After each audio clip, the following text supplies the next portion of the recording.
Magandang araw mga kaibigan, narito naman ang ating kinakaabang-abangan ngayong araw dito lamang yan sa abot kamay na pangarap. Galit na galit nga itong si Moira nang ibinalita ni Ninang na hindi na nga nagtagumpay itong kanyang hitman dahil nga may mga nakapalibot na gwardiya dito kay Dax.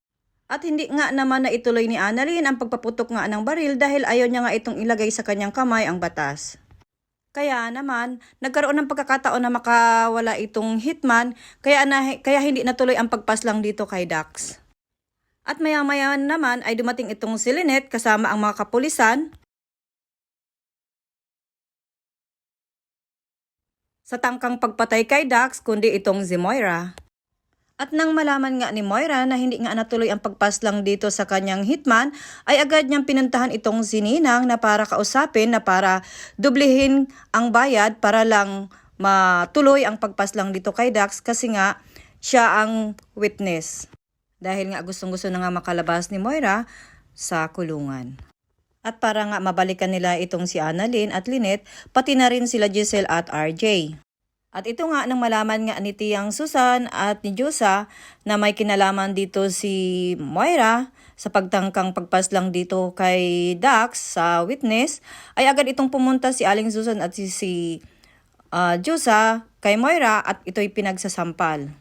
Dahil sa kanyang nalaman na si Moira ang nag-utos na ipatumba itong star witness na si Dax.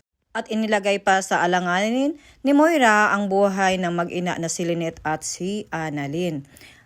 Kaya sa tinding galit ni Tiyang Susan ay ito'y pinagsasampal itong si Moira. At dito naman ay inawat ni Diyosa itong si Tiyang Susan. At ito nga ay nagkagulo nga sa restaurant. Ang inaakala naman ni Dax na ang may pakana ay si Lynette at si Annalyn. At ginawa nga ni Dax, sinustage si Annalyn para makalabas lang ito ng restaurant. At dito nga ay binaril siya nga sa paa kaya nagkaroon naman ng pagkakataon na makawala itong si Annalyn kay Dax. Hanggang sa hawak naman ngayon ni Dax ang lalaking ito at sinabi ni Dax kay Annalyn na kung mamamatay siya, dito ay tiyak na makakalaya si Moira at babalikan sila nito. Kaya naman nagdadalawang isip itong si Annalyn na paputukin itong baril. At kaya naman sinabi ng lalaki na hawak ni Dax kay Annalyn na huwag niyang ituloy itong pagpaputok ng baril sa kanya dahil siya ay makukulong, masasayang lang ang pagiging niyang doktor. Kaya naman nagdadalawang isip itong si Annalyn na paputukan itong hitman dahil ayaw niyang ilagay sa kanyang kamay ang batas. At nalaman nga ni RJ, ni Giselle at ni Carlos kaya agad naman itong pinuntahan ang restaurant kung nasaan si Annalyn at si Lynette. Samantala, tinawagan naman ni Moira itong si Zoe para tanungin kung nasaan nga si Lynette at si Annalyn.